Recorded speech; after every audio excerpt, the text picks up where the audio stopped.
All right, welcome to a new episode of the Hyperformance podcast. I'm joined by my co-host Matt Harvey and Jacob the Mosquito. How we doing, boys? Doing lovely. And we did it. The shirts are here.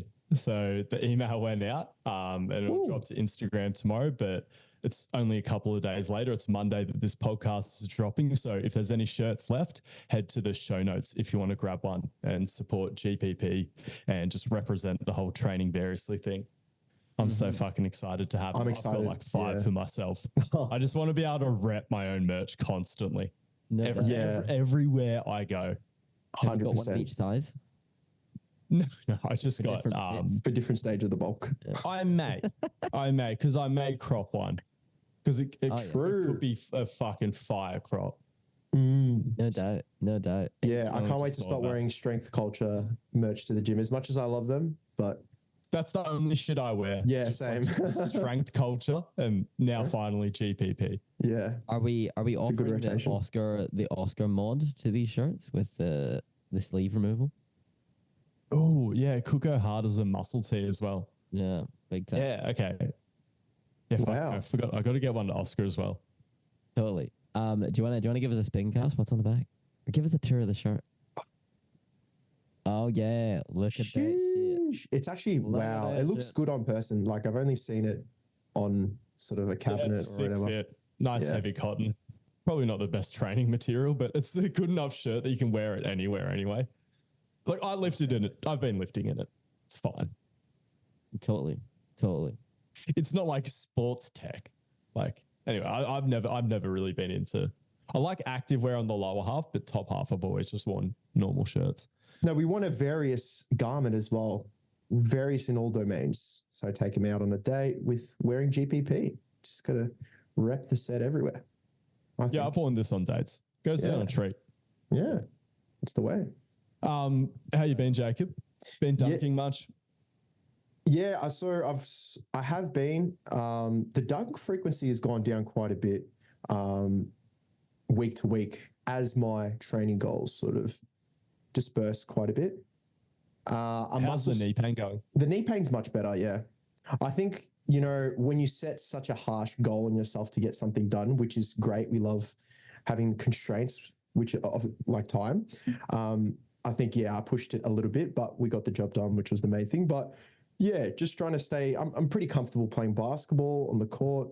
But as long as you got it under control now, like it's like you played it perfectly. Who cares about a couple of weeks of knee pain? Yeah, exactly. Achieve something like your first ever couple of dunks. And then also 100%. Getting them sort of nailed consistently, then giving yourself a bit of a break.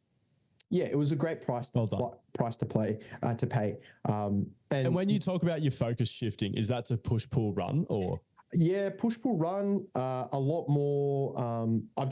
Not going to lie, I've been doing a lot of off-program snatching. For some reason, I've just loved doing snatches as of late. Mate, muscle snatches in the program twice a fucking week. Yeah, I know. It's got me addicted. So yeah, if you want it, obviously you can choose snatch or clean and jerk in both of those slots.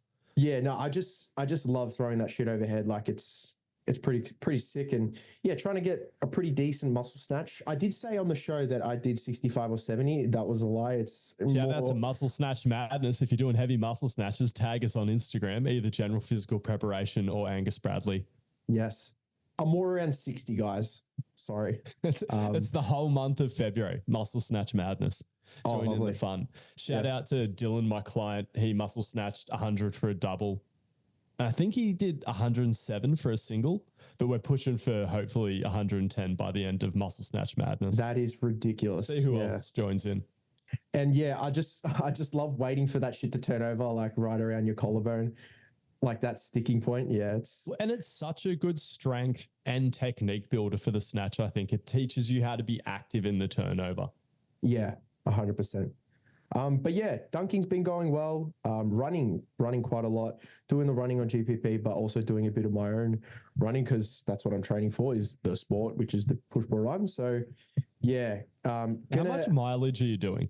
Not much at all. Can we have a chat about how much mileage you think is optimal for your push pull run prep? Because I have a heavy bias towards speed. A mile is actually not that long and you can't be unfit, but I think just the way I saw so many people running at push pull run 2, they were running it looking like marathon runners. Like you want to get like a bit more of a turnover going, I think. Yeah. Like I thought speed work did me really well. Like I was fucking hurting. No. But yeah, I didn't do, I think I did like 10 miles total in prep. Under.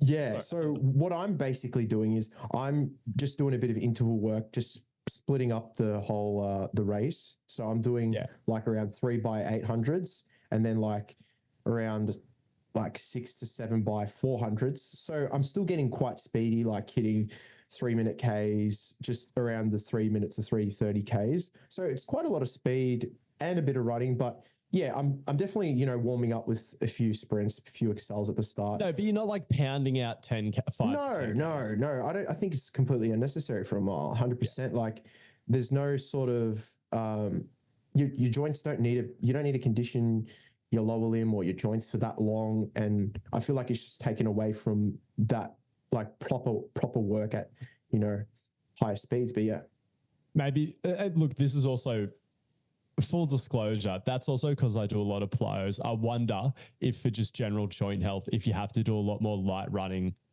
just for the health component, if you're not doing a lot of plyos in your training, because I also know plyometrics aren't as popular down in Melbourne. Yeah, I mean, that's the a good strength point. culture boys. Yeah, that's a good point. Just smashing out miles and calf raises. Yeah, I do see them hit a few gnarly broad jumps. But no, that's they're a definitely jump. GPP. They're definitely GPP. I feel like they just can't show any of their locomotive plyos because they have it in for Matt Watson because he called push pull run the slow twitch Olympics, which is heaps funny. And they're always like, that's why they're always shitting on deep tier. Yeah, that's what I was literally just about to say. Yeah, what is this deep tier stuff? Deep tier, if you do Olympic, actually no, I like deep tier. I love a deep tier. I've come I get real bouncy. Yeah, I was sort of saying like if you do a lot of weightlifting, you probably don't need deep tier as much, but I've still been getting a lot out of it. So I actually reversed my opinion on that today. Live right now as a warm up for squats. Edit that out of the podcast. Just me instantly contradicting myself. All right, got it. Time stamping. Boom. Or maybe not. See if it's funny. Okay. All right, let's get to the airing of grievances. Can I just quickly? I feel like we glossed over this a little bit. Sorry, I didn't ask how you were. Go on. No, that's all right. I don't know. I got some bad news about my car today. Oh. We're gonna be all right, but this car is costing me so much money, and I just never want to drive ever again. Really? You two in cars recently? Jeez. Love smash. Oh, I don't know what you did, Harvey. I didn't do anything. Oh, okay. I drove. I take it back. This thing starts pissing out oil. Ooh. Yeah. Either way, can I ask us how many dollars are the shirts going to cost people? I feel like we just didn't give enough info on that. $60, $10 Australian postage, $20 international postage. And again, for international listeners, that's Australian dollars. So for a lot of you, depending on where you're from, it's a pretty sweet conversion right now. Aussie dollar's not crazy strong in the global market. Yeah, right on. Right on. And I mean, all my shit is basically on sale right now. yeah, right. And that too, I think it's probably safe to say that like we only got 100 of these. Yeah, only 100. Yeah, so and we don't know when we'll be getting the next lot. It kind of just depends on demand. So if y'all want one, I would say get in quick. Yeah, I mean, a lot of people have expressed interest. Totally. But that's I'm pretty excited. If you miss out on this drop, we're not that sure when we're getting. Come on, let's get into the airing of grievances. They know the shirts. He's itching. As the great Hormozy said, because this is the thing I'm about to shit on the bloke, I actually like Hormozy. Like, but he did help me monetize the podcast. Just listening to one of his like 7-minute YouTube clips, he was like, they just have to know that you have shit to sell, and if they like you, they'll buy it, and if they like the product, they'll buy it. You don't actually have to sell it to them. You just have to mention it, and then you just get back to the actual good shit. Yeah, right. Even though, like, you know, the shirts have been a bit of an ongoing story. Like, I'm happy to talk about the logistics of it and stuff like that. Well, that No, wasn't we that know you're interesting itching. at Let's the end. let's There get was just into a it. couple of delays. But yeah, did you listen to? Actually, I know for a fact Harvey won't know anything about this. But Jacob, did you have a chance to listen to the Chris Williamson and Hormozy podcast? Yeah, Was it their third one together now? yeah, it was. It was. I just 4 want hours of hard hitting life facts. I just want to start like I don't know how a podcast is supposed to go, but it is so concrete structured. Like you just have no time to like brace yourself. He just asks the question straight away. Like, do you get what I mean? I feel Like he just goes straight to the script. I don't listen to any of his other episodes really. I've listened to the odd one, but I've never listened to him consistently. But what I've noticed about his ones with Hormozy, I don't know if this is the right word, they're like locked in like this cadence. Like the whole time. It's like this constant tempo to it. And like it does make it fairly listenable too, but it's like kind of like this like just constant tension and like building attention and fucking just Hormozy telling a story and then Chris going off on some always has a related anecdote about some fucking paradox. And then Hormozy always just It's fucking true, it's true. dude, I love that. Like Yeah. over and over again. That happened 5 times in the first half hour. Yeah. Also, I don't know when it was. I think it was either 17 minutes in or 27 minutes in. There was a bit where Chris asked a question and it wasn't that deep. And Hormozy pauses for like 12 Yeah, seconds. he always before does he that answers. pauses. He always does that pause. No, you know where he got it from? It's because when Elon Musk first went on Rogan on all the episodes just after his first podcast with Elon, he was like, do you see how he'd like pause for like 10 seconds before answering any question? He's like, he's so smart. His brain's just fucking whirring. I reckon he's trying to do that. Yeah, I don't know what sort of strategy that is, but it leaves me like, did my car Bluetooth disconnect? Like, what's going on? I had to check if I paused in Yeah. my pocket or something I'm like like, that. is shit still happening? Like, the mic's cut out all background noises, so you don't know what the fuck's going on. So you can't hear any. horny clip, and it got posted on Instagram, was Chris Williams when the opening of the clip, I just scrolled past it and it just caught me so off guard. He's like, the essence of an attractive man. He's sure of himself. He knows where he's going and he's having fun along the way. I was like, is this a fucking perfume ad or something like that? Yeah, some fucking. Super weird. Anyway, Yeah, I don't know. I think his content genuinely helps a bunch of people. no, like for the base fundamental stuff, like definitely, like look good for general advice and stuff like that. But yeah, when he starts getting into family shit, I feel like that his scenario is a bit nuanced. His philosophy I feel. is just fucking drivel. But he's, at least with his fitness stuff, I actually think he's been pretty good. He's way better than the Diary of a CEO guy, who's just been complete rubbish lately. Are you I think, sure? I think though? Chris Williamson, it gets less scammy people on, maybe. Sorry, that's not the right word, because I think a lot of the people the Diary of a CEO guy gets on are like running genuinely successful businesses and stuff like that. But as far as just like being actually evidence-based and in line with science. Yeah. When you were talking about the Hormozy fitness thing, did you see him chuck Hershey's zero sugar chocolate syrup into an egg white carton and drink it as a hack? It's like, just have chocolate milk. I guess it's a lower calorie option. Something on Instagram with the whole packet of cereal, and it was just like, see, cheap. There's like 80 grams of protein for $16, and he puts like this. Inflation is hitting, but you know, it's not. That wasn't that cheap. He gets a zero fat yogurt tub and puts an entire like water flavoring into the yogurt tub. Kool-Aid sachet. Yeah, like a Kool-Aid sachet, and then he uses that as the milk substitute for the cereal. That seems pretty cheap. Yeah, I mean, yeah, just a bit rancid, but oh well. You can't get the best of every world, but yeah. I reckon him and Mike Israetel would really get along just having a meal together. Yeah. Like they're both that guy in the Matrix who's just eating his gruel. He's like, I don't even see food anymore. It's all just like the macros, same as the select man. Yeah. Actually, the macros, the protein. Yeah. Israetel and Hormozy, they're at the tip of that tower. Sulek's under them. He's the apprentice. Just seeing the macros of the situation and getting the job done. It's just all numbers. Yeah.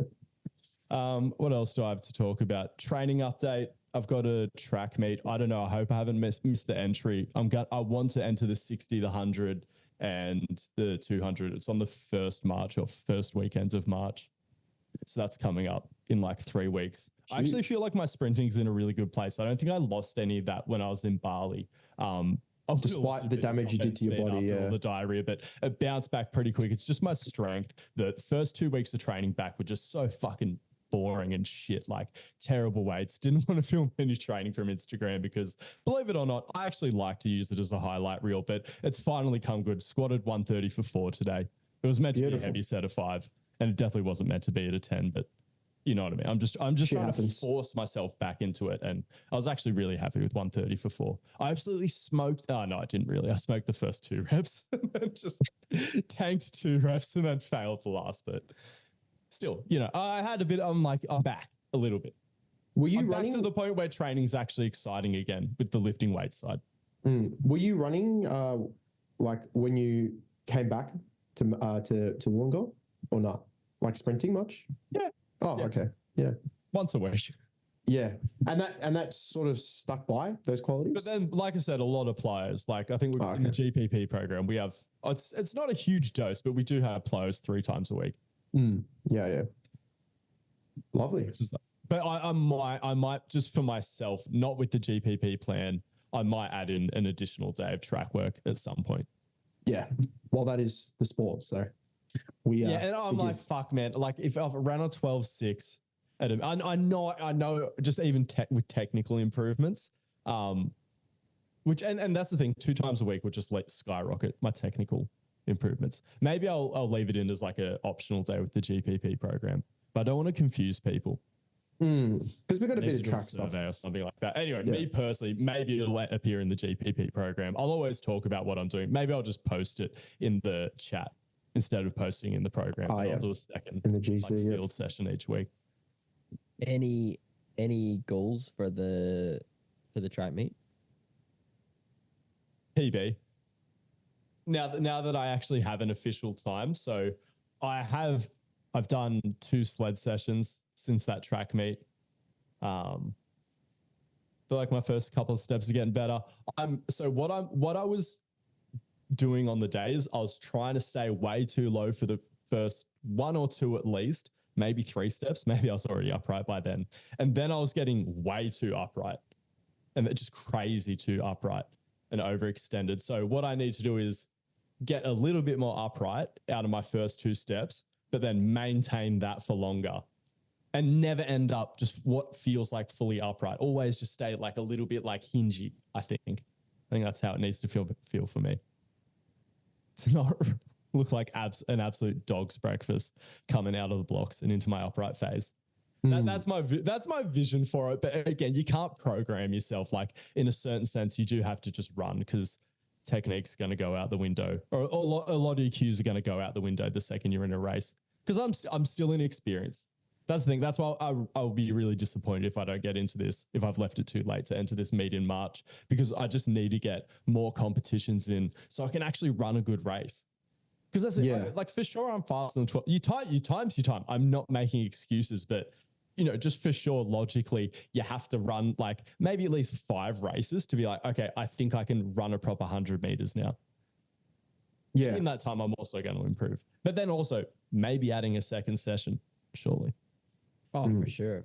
And I think it's that whole thing as well. Like I always say that when it comes to things that involve performing on the day, like I find I don't know. I've always thought that like rarely are you gonna on the day perform at your absolute like best. Like just I actually think in the condition I was in, because I missed a couple of weeks consecutively of sprinting leading up to that meet, I actually think I did a phenomenal job of peaking myself, and I did have a good day in terms of like being powerful and quick on the day. Like my body, even though I technically ran a shit race, like once I got going, I was moving quick. No, for sure. I guess all I'm saying is, like, you know, you're never going to consistently run 10 out of 10s. Like, you're just not. So like, and that goes for anything. Oh, come on, give me a chance. But I guess all I'm saying is that I think that's actually what you say about just like wanting to have ran like however many races is totally fine. Like I say, I think that will increase your average performance so much. And like, that's kind of, I think the key to doing anything well is like raising the average, you know? And just buying timing gates. Like Oh, 100%. I should just do that because again, just I don't actually care if it's an official time. I just want a reliable time. Like I want it to be a real time. I don't care if it's in an official race. I'm happy to trust timing gates to like run a sub 12 or something like that. Oh no, but it's way sicker to do it at a race. But again, just for me, like the actual goal initially was like just the physical capacity of like running a sub 1200. I need to set a goal for the 200. I was honestly like, I was happier with my time for the 200 than. What was your time for the 200? 25.7, I think. Nice. Yeah. What would you want? 20? I don't know. It was my first ever 200. Yeah. I mean, so I've run I've run 2 400s in my life. Oh, that would be weird. And a couple of 150s and 120s. What did you do a 400 in? I've only run like 4 or 5 100s in my life. Oh. What time would you have done a 400 in? Is it sub a minute? Yeah, I got 57, I think. Fuck. 57 or 58. I want to try one of them, yeah. It's such a weird distance. First attempt, like I did fully have no idea what I was doing. No, honestly, I just wasn't ready to eat the pain because I still just went out really hard at the start. Oh no, I went out slightly less hard because what happened on the first one is I gassed like right at the start of the second bend. And for the second one, I was like, I knew I could, and I got like 1 minute and 2 or something like that. And I knew I could break a minute. Maybe I only got 1:01 or something, but I knew I only needed to avoid gassing until after I was out of the second corner. Like it doesn't matter if I gas on the straight because you get a little bit of, it's just easier running straight. Bit of grit, yeah. You can't really grit out a bend, yeah. But yeah, I just haven't ran many bends. Yeah, I want to give it a shot, yeah, 400. We'll see how we go. But yeah, the difference for me personally between gassing at the start of the second bend and gassing at the end of the second bend, night and day. I don't care how much I'm hurting coming down the straight. You keep turning over. Yeah, you just keep gassing into the bend was just heinous. Like, yeah, I couldn't do shit on the back straight, and that's the thing. I couldn't get shit going coming out of the second of the back, second corner. Subjectively for you, do you gas out? Is it possible to gas out on a 200? Yes, and I did. Like I wasn't like breathing heaps hard necessarily or hurting, but I was just slowing down. Like you just like give it, and you just feel yourself losing that real like floating feeling. Yeah, like that flow state. Yeah, you start crashing into the ground and pushing more. But I was pretty good. Like I definitely did. It was more like the last 30 where I really like started losing speed. I was like, oh shit, that's interesting. Yeah. Which also makes a lot of sense based off my training, but it is what it is. I ran a pretty nice bend. It was my best start of the day. It was a little bit better than my 100 start. Because I think I felt less pressure as well. Obviously in the 100, you feel like you need a good start. And I think that's something from the 200 that I'll take into the 100. Like just stay relaxed coming out of the blocks. I'm not going to win the race in my first few steps, but I will fuck my shot at a 12. I just need to. But then again, like a lot of the cues I'm trying, like, no, yeah, okay, this is what's hard about it. Like what I do need a bit more clearance from my first step. Well, I keep flexion. So it's hard to be like, relax. Let me just relax at the start. It's like I need to learn how to stomp the fuck out of the first couple of steps, and not shit the bed. Everything's bad. Whatever. It's just a cliche. Everything's. I think you said the start was your best. Anyway. No. In terms of, okay, the upright phase is like that's where I'm decent. I thought you said that was your worst for that long. Like even 100. No. My technique's still dog shit. It is pretty fast, but I don't know. It's not a beauty pageant. Yeah. And there's still like a little bit of good shit going. Like there's some decent aspects to it. Yeah.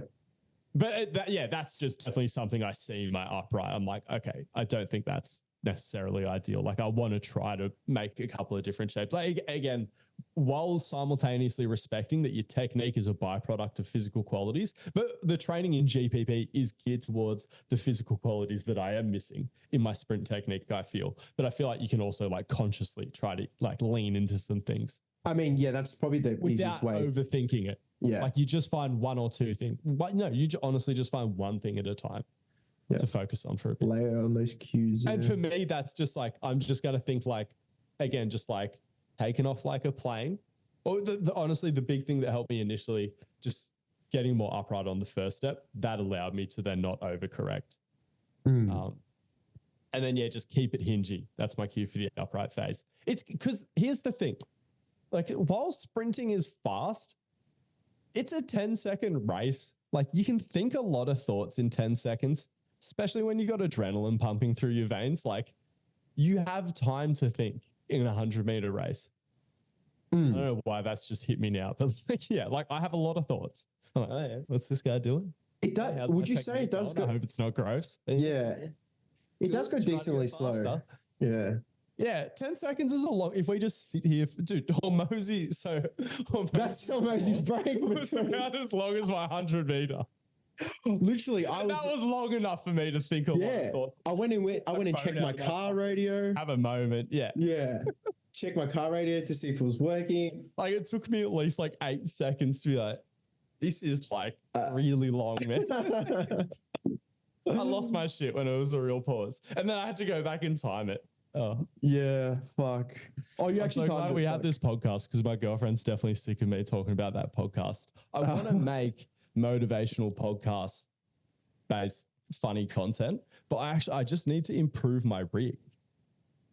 Because you need to do that to pull it off. Oh, you want to make my camera setup and my lighting and shit. You want to make motivational stuff. Like as a piss take. Oh, as a piss take. Probably won't happen. Fuck, you know what I should do? AI memes with Hormozy. You need to get back into what you did for the last round of No Bullshit Physios meme comp. Yeah, like that shit. I know that took a lot, but like, if you can just whip one of them. No, it's been on my mind. It's been on my mind. Yeah, just like a rip one. Like, fuck. I should probably try to write some scripts with you. Yeah, need to. I think that's where I get my next big bang with those. Yeah, hell yeah. Yeah. Oh, speaking of, congratulations to Jacob for hitting his first milli. I thought we'd already done it with the Ziz meme, but the Ziz meme, it got 600. So tonight you finally crossed over, like across every metric. This is the highest performing post we've ever done on the GP. On the page, yeah. Up until like today, you were still missing. So technically no, because the Ziz meme somehow got like 51,000 shares and 27,000 likes and 700,000 plays. I don't know how many saves. But then the Andrew Tate meme's got 1.2 million plays, which that's a record. 57,000 likes. As of this point, it'll probably keep going for a bit. It'll probably crack 60K. I don't know how many sends it's got or shares it's got, but not really as much. Only like under 5K even, I think. Anyway, congratulations. You've smashed it out of the park. Thank you. See, that's the thing. I had this thing in my head. I was meant to bring it up with you. I was like, I'm going to like, encourage a bit of competition in the workplace, tell Jacob me and him are in a meme competition. But before I even got to speak to you about it, you've already fucking stomped me. I did well with the Jordan Peterson meme. Smashed it. Training. That popped off, got about 15K likes, but it's nothing compared to Jacob. Werner Gunther too. GPP highlights. Yeah, that's the thing. I hold my own. Like that's the thing. I think sometimes people are like, oh, Jacob makes all the memes. I'm like, hi, but like you make all the best memes for the page. To be honest about it, but thank you. Yeah, I mean, there's a lot of metas in play. Andrew Tate, simple stuff, simple relatable stuff. I mean, to the cult following, it may not as be as funny, but yeah, I find Andrew Tate based content like so funny. Like not Andrew Tate's content, but Andrew Tate content repurposed. Yeah. One of my favorite things. Yeah. No, it is. Yeah, it is funny. Yeah. Similar, exact same to Donald Trump. Terrible person, but just like what comes out of their mouth. It's just pure satire. Phenomenal. Harvey, how are you? Your car's shit. No, my car's you're shit. Depressed about that. Yeah, but also this is actually going to be really funny because the pod that literally dropped today, Jacob. Oh, that's why you invoiced me. It's actually not, no. But I might go to Japan on Sunday. Oh. Yeah, which is actually really funny because Jacob literally said in the last episode, he was like, remember that time you just went to Japan? Cheap tickets or something? No, so my friend's out here from the UK and she is friends with the crew that like tech for Queen, who are going to be in Tokyo. So there's like probably free tickets to Queen going, and and she's never been to Japan, and like we're close-ish from here, so she wants to go. Holy shit! Okay, whatever. We're closer than the UK. Hey, that sounds mad. And you don't have to twist my arm to go to Japan. So who's with Queen? Who's fronting Queen at the moment? Adam Lambert, is that his name? Oh yeah. Yes. Yeah. Okay. So apparently it's amazing. The Queen thing, it's not locked in as yet, but I'm pretty sure we can get tickets to that. But either way, you don't have to talk me into Japan. Tokyo, you staying in? Yeah. I want to go back. Going to Tokyo. All right. Okay. So we got Anthony Hernandez versus Roman. A couple of hectic grapplers. Check out. Oh wait, yeah. Are we Kopylov? We're going. Wait, no. Anthony Hernandez is there twice. Oh, sorry. I was missing the cancelled fight. Oh, damn. Oh, the original fight was so much better. It's funny how they just plugged in another fucking wrestler from the caucus. So same thing, but slightly. Oh, look, it's 12-2. Whatever, just good. No, it's not, but almost as good. Anthony Hernandez has done really well with grapplers of the jiu-jitsu variety. He's got really good offensive jiu-jitsu and pretty good defensive jiu-jitsu, but that'll be tested against like those Russian or like wherever he's from. I'm not actually sure if he's Russian, but he looks like he's from like that part of Europe. Their style of wrestling, like that can be, they pride themselves on just crushing jiu-jitsu guys. It's like having a really good base. And I actually don't know, like no one's ever been able to explain it to me specifically why some types of wrestling are so effective against BJJ. It's just like none of the shit works. Like it doesn't look like the wrestlers are doing much. Whereas like other jiu-jitsu guys seem to have to do so much to like fight the jiu-jitsu of their opponent. But wrestlers it just seems like they're immune to it somehow. I don't understand it. And now that's why obviously wrestling has influenced like ADCC and no-gi grappling so much. I got so fucking derailed there. What fight are we talking about? Yeah, but so this would be getting back to the fight. This will be a good test to see if Anthony Hernandez's ground game stands up to a wrestling-based grappler. And I think I hope it does, just because it's really entertaining, offensive grappling. So you're saying you take a wrestler over a BJJ if you're not looking at the fighter? Yeah. Okay. Damn. And also because like, I don't know, stereotypically, I don't understand either. Wrestlers tend to pick up striking a bit better, in my opinion. Yeah, that's a weird correlation. It's not universal, but like it's just with an exception of Ben Askren. But the wrestler boxer who knows how to leg kick easily is just. But honestly, just the wrestler boxer has been such an effective archetype in MMA. Who is that? Robbie Lawler. Fuck. Yeah. Sorry, there's way better examples that I'm missing. But Volkanovski. Like his striking game is so elite now, but like his early days was so wrestling based. And again, like I still feel like there's like a huge grappling component that underpins his striking because it is a threat. And he has such a heavy feint game, including takedown feints. And yeah, that's what a lot of people say. If you were to he's way more striking based in his like belt sort of era of his career, but he was like a mini version of Khabib until he got ranked. It was insane. He was thrashing guys with ground and pound. It was crazy. And then we've got oh my god. Have you got a pick for this?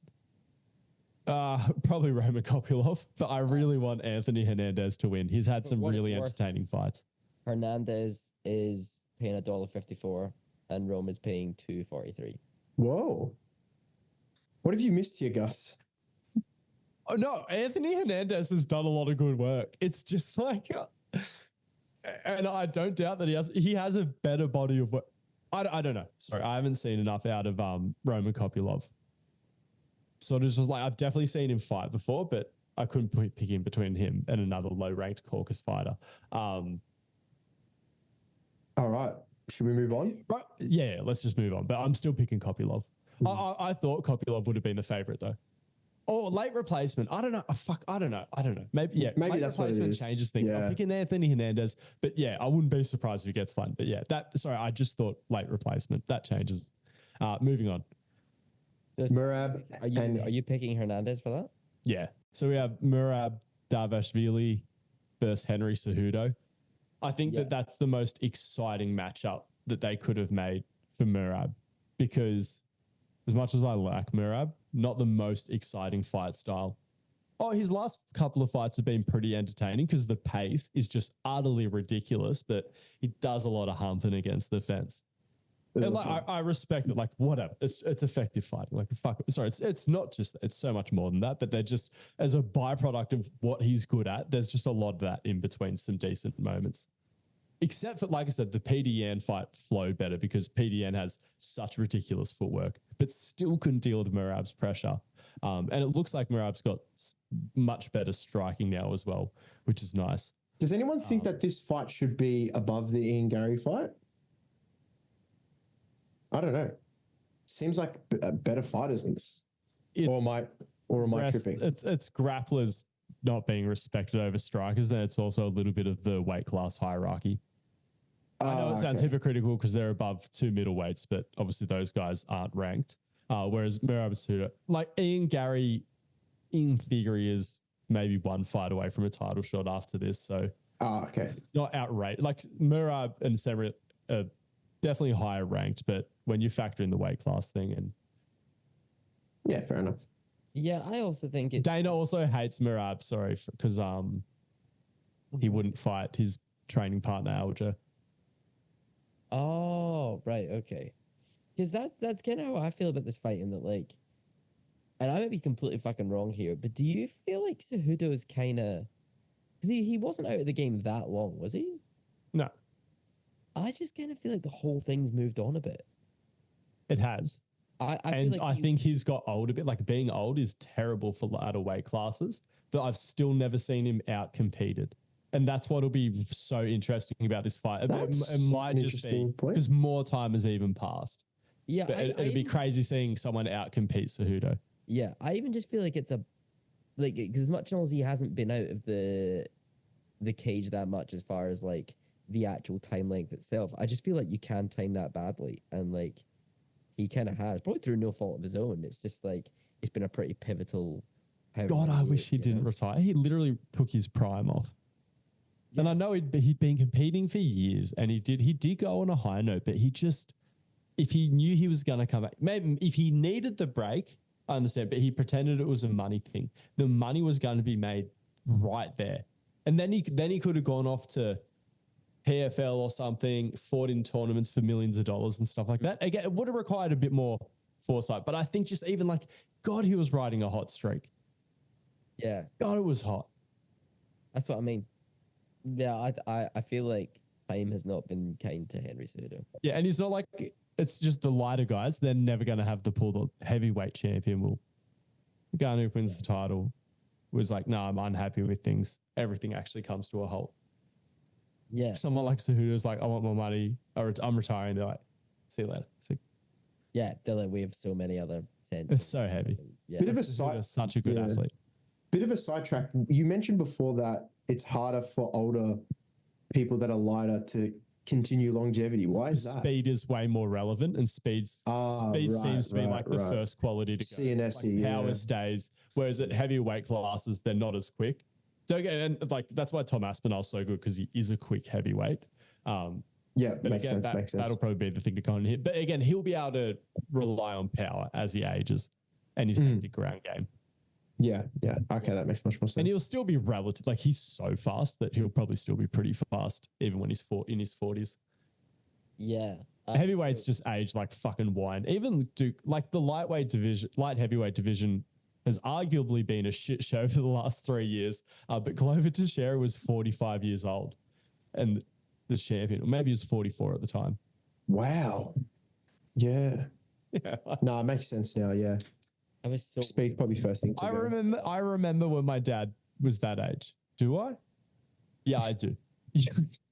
Wait. But that's fucking old. Well, like 45. Yeah. I remember when my dad was 45. Dude, I was like 5 years old or something like that. He just did, like, don't get me wrong, my dad is in tremendous shape for his age, always has been. There's no way I would have been able to process him at that age, though, fighting for the light heavyweight belt in the premier MMA organization. Like, that is just fucking crazy. Even like Stipe is gonna do it. Imagine your dad just fighting John Jones. Dad. Stop. How old is Stipe? In his mid-40s too? He could be 45 by the time they fight. Fuck. It's fucked, man. Like, I know, like, time off is great for some people, and like I said, heavyweights can go longer, but he's taking the piss a bit. Or is he? He is. I don't know. That's hectic. He's 41 currently. Oh, okay. Oh, sorry. Still old. But yeah, he's coming off a big knockout. I don't know. Yeah. I'm so not into him versus Stipe now. The idea of it a couple of years ago would have been crazy. But it's Ngannou's the ultimate, but currently, realistically, what we all want to see, Aspinall versus Jones. I don't think it's ever going to happen though. Sorry, we should get back on track. Let's stick to this card because it is actually exciting. So then we have Jeff Neal and Ian Gary. Jeff Neal, is he coming off a loss to Shovkat, or has he got a win since then? He may have got a win since then. Ian Gary, obviously undefeated, riding a hot streak. Well, actually, no. So his last fight, he dominated, but he didn't finish. What was his name? He had the good comeback, the crazy comeback in the last 30 seconds against the hometown hero a couple of weeks ago on the DDP versus Strickland card. Oh, fuck. What's his name? Fuck. He's a decisionator. He's such a gatekeeper. Anyway, Ian Gary absolutely fed him. But at the end of the day, he's still just beat him by a unanimous decision. Like, he was dropping him with leg kicks and stuff like that. Who was it? Oh, Neil Magny? Neil Magny, that's it. Yeah, crazy. Also, just for the fight before, Merab is the clear favorite at $1.50. Oh, sorry, we didn't do our picks. Yeah, I'm picking Merab. $1.50 and I think Cejudo $2.50. Cejudo. I don't think Cejudo will be able to keep up with him at this point in his career. Yeah. Also, this is completely there's like no information behind this at all. I really don't like Cejudo. Hey, like for no reason other than he just fucking annoys me. He's trying. It's not his fault. Yeah, some people you just. I don't get exposed to him that much. Like, it's not like he fights that often, and like, yeah, the media hates him. I watch a lot of his YouTube stuff breaking down fights. Where are you seeing him? I don't know, man. He's pretty active on YouTube. He just annoys me. I don't know what it is. Fuck, he hasn't come up in my YouTube feed at all. Yeah, UFC heavy. That's funny. Fully breaks down fights. Yeah. Mighty Mouse's breakdowns are fucking phenomenal. I watched one of those the other day. Yeah, right. I'll check this out. I didn't even read this article properly, so I could have just got clickbaited so hard here. But like, I read somewhere the other day as well that like he basically came out and said that he thinks like Volkanovski and it might have been Strickland. I can't remember. He's basically like, yeah, these guys shouldn't open up about like, you know, like mental health struggles, basically. I didn't read the article. Maybe he got misquoted. Wait, who said that? Cejudo. Cejudo, allegedly. All right. And like, I didn't really like him anyway, but like, I'm not just like, oh my I thought he'd always been like wholesome and like cringe was his thing. I didn't think he was like edgy about mental health or like. Yeah. Interesting. I don't know. Anyway, like I said, don't quote me on that because I may be completely wrong, but that's what some kind of article suggested from there. But yeah, fair enough. Anyway, so we're all picking Merab, aren't we? Yeah. Yeah, sure. Let's do it. I'm picking Ian Gary for the next fight. I think there's every chance it could go the distance. Jeff Neal's got a really good chin. Do you think Ian Gary's going to become the champ? Wouldn't be surprised. I'm not like banking on it, but pretty good. Just from what we've seen, he very well could be champ. I'm not like super bored in at this point. Oh, sorry, I'm fairly bored in that he's a contender. He's a very much a live contender for the belt, but I don't think it's like a sure thing or anything like that. But if he hangs around and has a full career, like so many guys, especially in these upper weight class divisions, like if you hang around long enough and you are one of those like almost top guys, it's like you can get your hands on a belt if you're persistent. So Again, it's definitely Sean Strickland, Michael Bisping, like obviously world-class fighters, but you know, they got their belts by just like they've been fighting for fucking ages and just working their way up and down, up and down, up and down. Sorry, there's also plenty of people who do that and never get the title. Maybe I'm just talking out my ass here. Anyway. No, I feel you. So if he wins this, it's straight to Leon, or Maybe one more. I'm not sure. What's the welterweight rankings? Can you read them out to me? Yeah, we got Kamara Usman, Bilal Muhammad. I think Kamaru is full-time middleweight now. Oh, okay. We got Bilal Muhammad, Shavkat Rakhmonov, Gilbert Burns, Colby Covington, Sean Brady, etc. I forgot about Shavkat. Does he get a title shot, or? Yeah, because I think Shavkat's in line and doesn't need to fight. If for some reason, no, but this is the thing. Shavkat Gary. I've been hearing it's Leon Edwards versus McGregor at 300. I heard a rumor. And I liked it. What? It's So if that's the case, because Bilal has to be next. Because that's a great defense. I don't want to fucking watch Bilal, man. No, sorry. If it's McGregor, but then so I'm like, if it gets delayed to Shavkat, if that actually happens, Shavkat would probably end up fighting Gary for like a title eliminator. That's a hectic fight. Do you like any Bilal fights? No. They're so sleeper. Looks like He Stone looked Island entertaining when emoji. Gilbert had like a broken hand or whatever. Could only punch with one arm. I reckon, then he looked like a fucking dynamo for 3 rounds. I reckon what happens is either Bilal or the next guy to fight Leon pulls out last minute. I think it's going to be Bilal pulls out last minute. Dana needs a filler for 300. He puts in Gilbert Burns, and Gilbert Burns wins the belt. Are you telling me? I think Gilbert Burns is already. Are you telling me if Bilal pulls out with an injury and McGregor picks up the phone, is like, I can make the weight, just veto the drug test? Dana White's not like, you're in. McGregor's not. Because that's the perfect excuse, it just being last minute. But I actually, because you know how Leon said he was fighting at UFC 300 and everyone was like, oh, obviously it's Bilal Muhammad. Nothing's been announced by UFC. I think Dana White has just said that Leon Edwards is fighting at 300. I don't think he said Bilal Muhammad was. I think everyone just... If that's the main event... Like, yeah, Bilal will probably be next. God. No, I think... So what people are saying will be the main event, even though, so this is the thing, Connor's never not headlined, but maybe he'd go under a heavyweight belt because the theme of the 2 title fights, Aspinall versus Pereira. Aspinall posted on his Instagram booking flights to Vegas with the stone face thing. And then there's a bit more wind to it. But like that's then what it is it's 2 back-to-back title fights headlining the card where one of the guys in each fight is going for a belt in their 3rd division. Okay. Yeah. What? So yeah. It's the only option to make it UFC 300 like fucking hectic. For the belt, right? For the belt? For the interim or for the heavyweight? So that's the thing. Oh no! So that's how you. So Jones gets gets at the top because it is just Pereira versus Aspinall for the interim.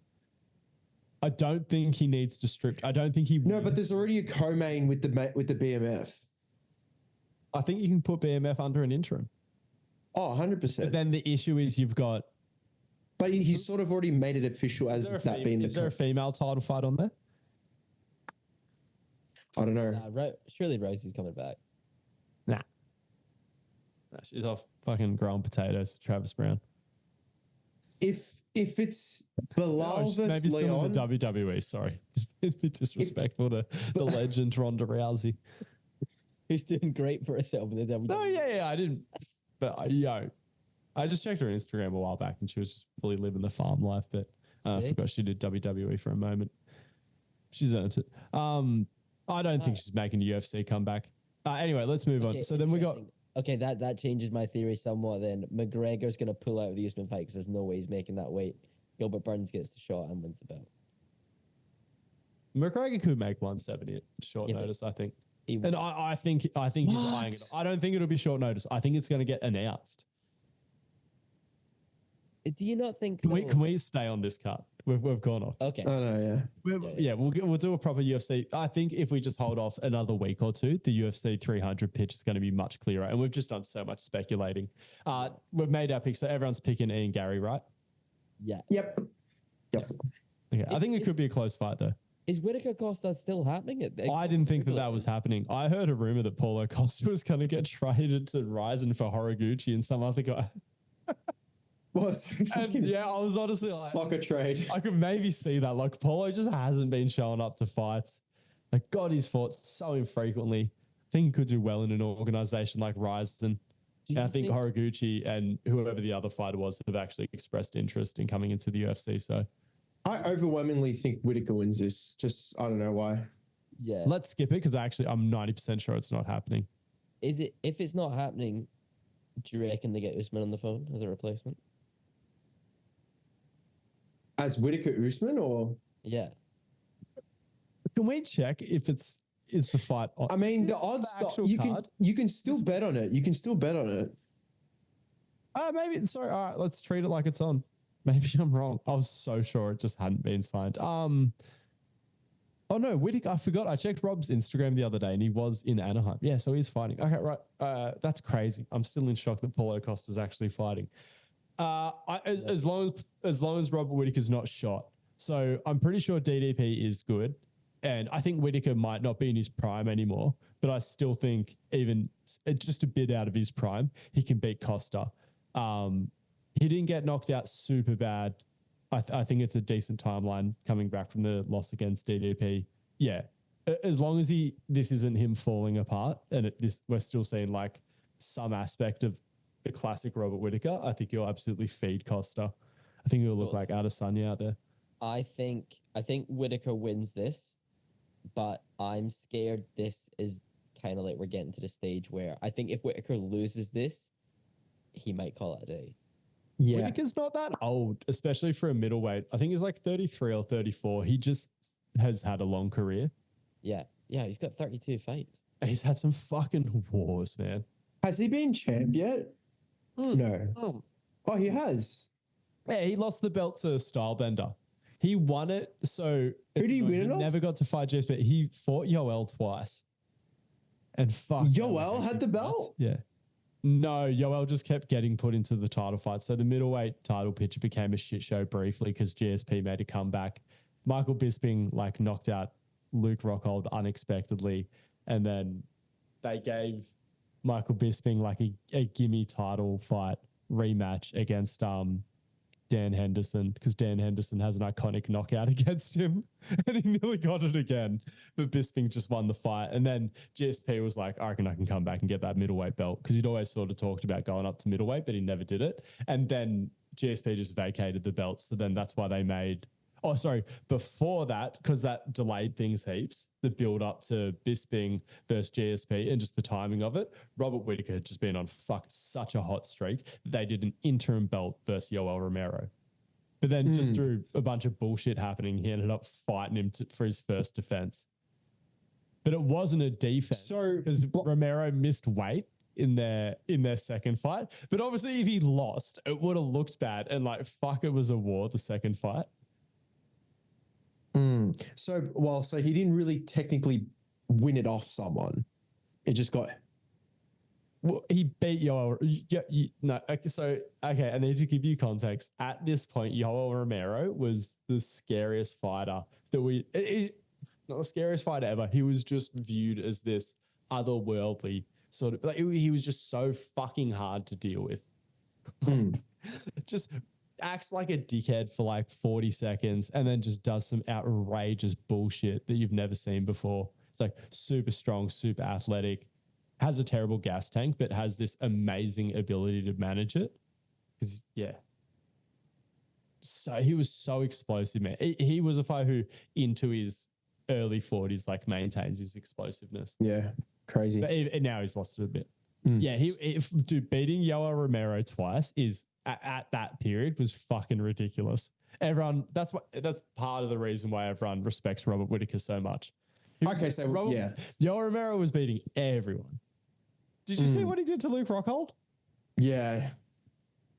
Crazy shit. Yeah, I do remember that. He's done that so many times. Just ended fights out of nowhere.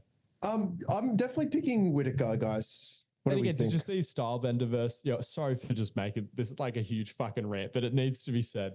Did you see Stylebender versus Yoel? Yeah, the He most didn't boring wanna fight of all bar him. time. He got tagged once, and he was like, "Fuck this! I'm just gonna leg kick him the whole time." Who? Adesanya? Like, yeah, I seen it. Whereas Whitaker just went in there twice, like In the back to back. trenches. Put on the second fight is one of the greatest title fights of all time. Might need to give it a watch after this as a bedtime. It's a full like heart attack fight. Just like Rob's doing great, and then out of nowhere, Yoel just does some fucking bullshit and puts Whitaker on skates. Like rips a 10-8 round, and then Whitaker comes out and wins another round. Fuck. Whitaker lands just throughout the fight. Whitaker lands so many outrageous head kicks on Yoel Romero, and he just sticks stick. nothing. Yeah, Yeah, crazy. That's why it's also the chin. It's not just the chin because like people have knocked him down with punches, but there's something about he's just completely unaffected by head kicks. He has been head kicked clean so many times. He has such an outrageously strong neck. It's just, yeah. Like, Robert Whitaker's combo where it's like left, right, and then like. And then the one that comes across like that. Yeah. It's like a button mash. It's impossible to fucking get out of the way. Like you can only lean to the right so far. He hit him with that combo, like super fucking clean. And he just did that. And you could just see the look on Whitaker's face, like, fuck, like, what do I do? Like, the fuck am I supposed to do? Yeah. And Yoel just like touches him with like fucking anything. And he's just like, anyway. Robert so who are we picking? Yoel rant over. I'm picking Whitaker. Yeah. Yeah. I just think it's hard to pick. It's hard not to pick Whitaker when Costa's just been like as much of a kind of liability as he has been, What has he done, Costa? Sorry to go on another. I just don't trust him. Like he did the whole thing about when he lost to Izzy. He said something about how he got really drunk the night before because he couldn't sleep or something. Sorry to cut you off, Harvey, but Jacob, I'd like to thank you for giving me the perfect segue to extend my Yoel Romero rant. You know what? Everyone respects Paulo Costa, despite the fact he pulls out of so many fights. He went to war with Yoel Romero. Oh, okay. So he had a crazy 3-round fight with him. They just went the fuck at it. They both dropped each other. So this is how you earn your. Oh, sorry. Yeah, he actually lost that to Yoel. No, sorry, Yoel lost. Paulo Costa won that fight. But yeah, it was super close. Yeah. And Paulo got injured or something like that, and that's why Yoel ended up getting that title fight against Adesanya. Jeez, it's like Anyway, go on. Sorry. It's like Yoel Romero is like the winning a fucking belt if you can stand the ring with him at that time. What it seems like. So yeah. Basically. Anyway, people bitched about him getting so many title shots, but it was just so fun watching people deal with him. Other than Adesanya. So sorry. One last point. Whitaker is the clear favorite at $1.45 and Costa's $2.70. Hell yeah. Everyone still believes. Ooh. Okay. What are the odds for the title fight? Like, are people down on obviously people are a little bit sobered on Volkanovski after that knockout loss. It's quite close. Pretty much even. $1.85 Volkanovski to $1.96 to Pereira. I believe. Yeah, it's just I always freak out that he's going to lose. That's why I'm getting feelings like he's going to lose. I always get them. Every single Volkanovski fight. There's obviously now there's like logical reason. Like a bit more. He was up a weight class. It was last minute notice. Islam's fucking crazy. Yeah. So what the issue is, it's the statistic about fighters in those weight classes when they're 35 and over. Their statistics in title fights are just like fucking nothing. But then again, there's not that much data, and Volkanovski's taken care of himself. He's looked amazing up until this point. I think Tapuri is very fucking good though. Obviously, I'm backing Volkanovski, but yeah, Tapuri is like it's going to be a good fight, hectic fight. I'm picking Tapuria. Sorry, Gus. What's also been really? Fuck, that's blasphemy. Yeah, it is. No, fair enough. So what's also been interesting is even like in the UFC media, I do sense, and part of it is just the energy Tapuria is putting out there. Tapuria is just putting it out there like it's assumed. And I don't know. I feel like all other guys were obviously like, I'm going to beat him and stuff like that. Like, that's what they all fucking say. But like, I don't know. Like, they weren't talking about future plans. Like, they're like, yes, I'm going to beat him, but they were very much focused on Volkanovski. Like, Topuria is like looking past Volkanovski. And some guys pulled that off. I think Stylebender, someone that put off, McGregor put off. Apparently, yeah. Apparently, if you listen to a lot of Topuria, he doesn't speak much English. Or he does. Sorry, he does. He just apparently is way more charismatic in Spanish. That's what everyone says. Like, he is a real star there. Obviously, that's the thing he's been talking about, looking past Volkanovski. Like, he's been calling out McGregor to fight in Real Madrid Stadium or maybe Barcelona's. I don't know. One of those stadiums. Yeah, crazy. I feel like the new. I'm surprised that the odds. I thought that they were going to be close. I'm very surprised that they're that close. What are the actual odds? Can you say them again? It's $1.85 to $1.96. That's insane to me. Yeah. What did you think? Down on Volkanovski. I think. Sorry, this is the thing. Like, I'm a little bit worried about the early return. Like that's another thing on top of the. Are we starting to see Volkanovski age? Like, I have a question about that. He's only 27 too. Holy shit. And just, yeah, the coming back so quick after, it was a really bad knockout. Like, some people need a bit more time. He says it's fine. Like, I don't know. In a certain sense, to get hit hard by Topuria, you're probably going out anyway. But then again, like, I think, like, you know, sometimes just having a little bit more in the tank. Oh, whatever. Volkanovski could probably get dropped anyway and still win the fight. Yeah. It depends. Just depends. And he's a warrior. He's a warrior. That's the thing. Like, it'll be so fucking sad if you see him get tagged by some bullshit and get dropped.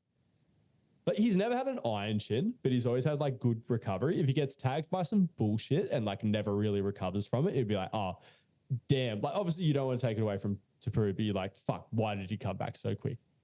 If he gets just blasted with a huge like signature Topuria hook or something like that and goes down, oh, all right, whatever. Like, that would have knocked him out at any point. Yeah. So we're saying that's just questions, but yeah, if skill for skill, if they're both in their fucking prime, I back Volkanovski all day. He is tall. So many guys who have looked like this coming in. Topuria is a little bit better than a lot of these guys, but I don't think he's the guy people. Then again, like, if Volkanovski didn't exist, who would I pick to be running the division? Probably would be Topuria. No, God, it would be great to see him fight Max as well. Do you think this is his best opponent in this division or not? Yeah, other than Holloway. Holloway's always going to be a hard fight. Oh, sorry. After that last one, maybe Volkanovski really does have him that figured out. So maybe not. But yeah, Topuria is just the only other guy. Yeah, I'm definitely looking forward to it. Arnold Allen's not the guy. It's in 2 weeks, right? Emmett's not the guy. Yeah. Yeah. That's huge. Yeah, it really just is Topuria that I think is the only guy who can like really be a threat to Volk. Mm. Yeah, and that's why, like, after this fight, he'll for sure just move out to lightweight. Who, Volk or Topuria? 100% Volk. If he wins this one, like, so Topuria will probably end up fighting Max next, regardless. Okay. Yeah. You think Volk tries to move up, even though he's getting beaten twice by Islam? I think Dana would allow him to get pay-per-view points and stuff like that fighting up at lightweight. I think he could negotiate something like that, because I don't think there's any interest in him defending the belt anymore at featherweight. Maybe outside of Topuria. Maybe a Charles Volk. Like, Volk really has cleaned out his division. He's done an amazing job. Like, as much as people kept going up to fucking try to fight Islam, he didn't tie up his division for any extended periods. There was one interim belt, but again, like, whatever. Then he went back and fed him. God, yeah. I saw the finish to the Yair fight. God, that was boom. That's how I fight in my dreams. Yeah. Like, that, it was so good. It was so aggressive. Piecing up a world-class fighter like that. Like, Jesus Christ. It was like bully ball almost. Like, it was so Aussie. It felt so Aussie too. Just the way he grabbed him. Yeah. There was a bit of rugby spice in there. Yeah. That's what I'm trying to say. That's what I mean. It was athletic. It was effective. It was like referenced culture. It was insane. Yeah. Signature. The intellect's behind it. And this is the thing. He has one of the great. Like when you look at the read he made, yeah, you just threw the same combo like 3 times within like it was within the period of like a minute. First time it got him. Second time he was wise to it and he got out of the way of the counter. And then off the third one, he just absolutely fed him. And yeah, I watched that video. Yeah, finishing combo. It was great. Yeah. But yeah, that's the thing. Ilia Topuria has power, is technical, has really good grappling as well. Has really good grappling. I didn't know that. Yeah. Yeah. Wow. Yeah. Oh, this is going to be a great fight. Wow. Potentially hectic fight. And that's the thing. Regardless of how it goes, I hope we get at least 3 rounds. Come on, Volk. Let's go. I think, come on, just remind everyone. I feel bad because every time I've doubted him, he's just proved me wrong. Because that's the thing. Like, I didn't doubt him in the second Islam fight. And when it happened, I was like, oh, yeah, in hindsight, that was really optimistic. But anytime I've doubted Volk, like, he's just fucking gone out and got the job done. So, credit to him taking that fight. Yeah. We'll see how it goes. I think that's enough for this episode. Go grab yourself a GPP shirt. Go sign up for a 7-day trial of the GPP program. And we'll see you next episode. Bye-bye.